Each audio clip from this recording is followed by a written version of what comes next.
bà là nhầm lệ cho cái trông ấy tại sao đạn không trông lênនៅស្រែកស្រែកចង់ចុះរហូតបានអាយុ2សប្តាហ៍លែងនៅក្នុងត្រង់ឃើញ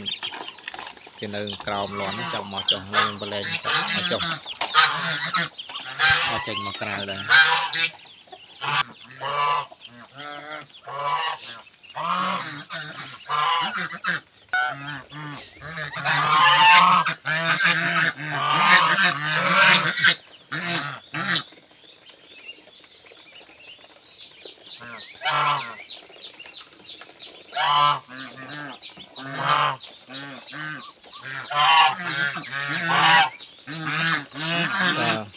បាយចិត្តបានដីបានស្គាល់ដីចុះលេងដី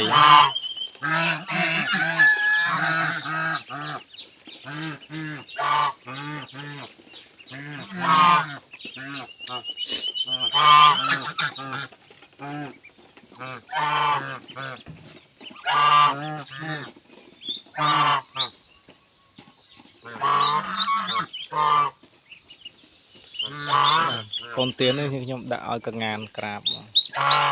ឲ្យកងានក្រាបឥឡូវនេះឥឡូវមេខាងនេះមេដេញចិត្តអត់មែនកូនខ្លួនឯង